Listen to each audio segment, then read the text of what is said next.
All right, friends. So today I'm going to show you how to work through Somewhere Over the Rainbow. So I gave this to a student last week, and I thought I could have done a better job of kind of breaking down like a structural approach. How do you learn a new tune? How do you learn a new tune with kind of lots of chord changes? So I'm going to break down how I go about learning a new tune, how I go about practicing a tune, and becoming familiar with the chord changes. So the first step I would do is, can you just play the melody? Just play the melody with the right hand.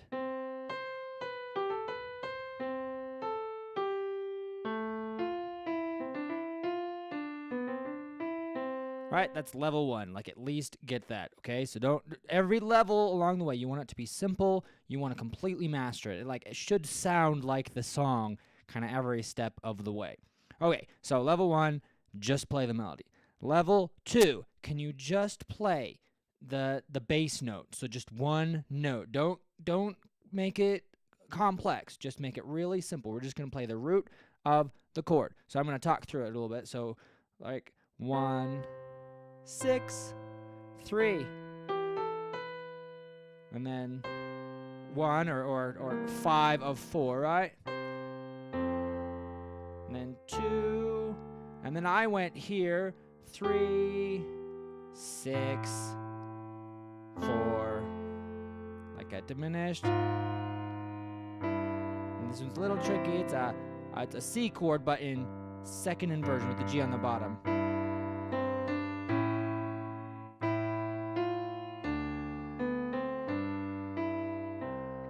Yeah, so just get really comfortable with that. Just play single bass notes, just the root of the chord. Well, root mostly, like there's that, I like to play a, right, the 1, 6, 4. So one chord with the G on the bottom. So a C chord with a G, like that. Makes for some nice voice leading there. So anyway, that's level 2. Play the melody with the root note of the chord, and make sure that is completely mastered. Okay, the next step, let's abstract a little bit away the chords from the melody. So we want to have a firm grasp on what the chord structure is doing. So there's a lot of different versions of the chord changes. We'll just stick with the one I got. So just play the root and the third of the chord. So, and you could sing the melody too, just to keep you on track. So, somewhere over the rainbow, way, way up high.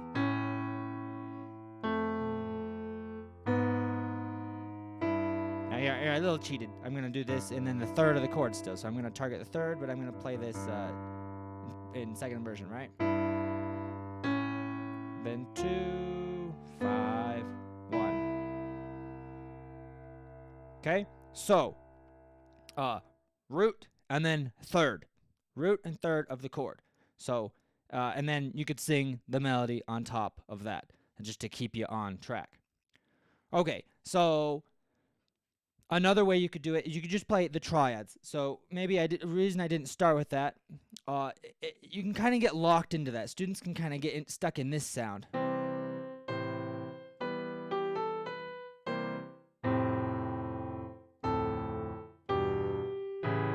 So kind of gross. Maybe it's good to practice, but don't get too stuck in it. So I'm trying to get you used to spreading those notes out, because that's kind of what my student did this week. He came back and was really stuck on just playing the triads in the left hand, had a really hard time getting away from that.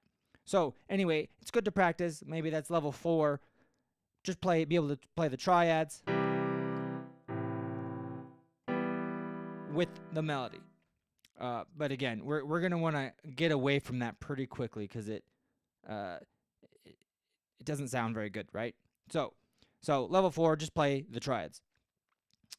Level 5, we could start adding some triads in the right hand. So again, no melody. Let's get a handle on what the chords are doing before we have to figure out, well, how do I do? It's kind of like you have to do two jobs. You have to be like piano accompaniment and melody on the piano at the same time. So let's just simplify and let's just do chords. So we're just going to do bass note, and you're going to think about the third, but you could add some other notes in. You could either do the triad, or if you're comfortable with some of my circle of fifths exercises and some of my jazz exercises from other videos, I mean this kind of stuff, right? 2 5, or going around the circle of fifths, right? That kind of stuff. Then you can add those in right here. You can just drop those exercises in here, but you're gonna have to figure out the context of these chords. So you're gonna have to. They're not just gonna be drop and replacement circle of fifths, right? Because these chord changes kind of do different things. So what I want you to do is play just the root note here, and then play a chord in the right hand, and try to make it as smooth from one chord to the next. So it's what we call voice leading, right? So you could just keep that. Then we're gonna go to a 3. Yeah, sorry. Somewhere over the rainbow.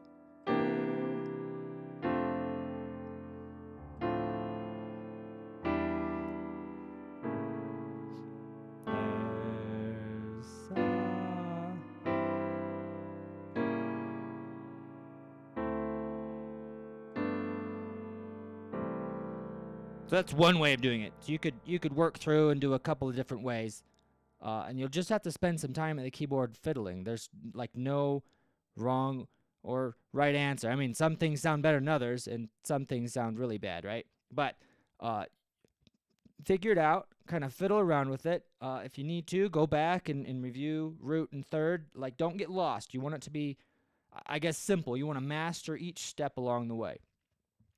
Okay, and once you've done that, I think you're ready to start thinking about using the melody now and constructing chords around the right hand melody and left hand. So what you want to do, you're going to put like the melody in the top note and then fill in chords that work underneath it.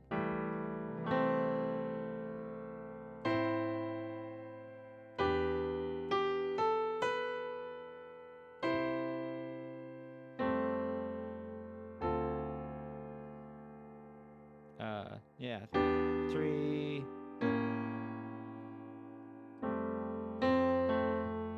Alright. Or a little spicier.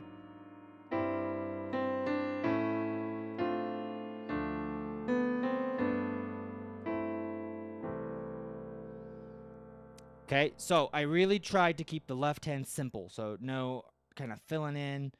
Just try to play some kind of block chord. Every once in a while that match the chord.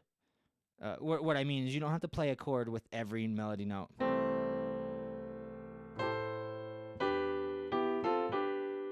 Right? So, right, you can add those notes underneath the melody occasionally. Okay?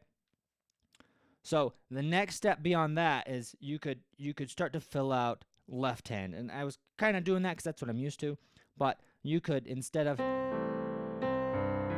you could do kind of a spread here, this 10th kind of Chopin-esque spread, the 5th, and you're going to take the 3rd up here,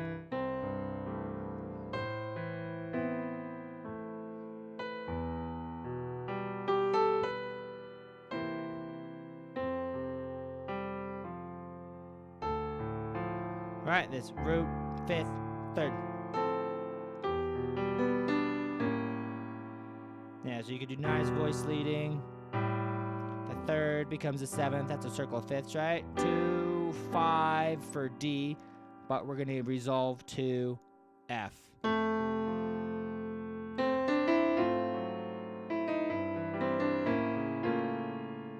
2.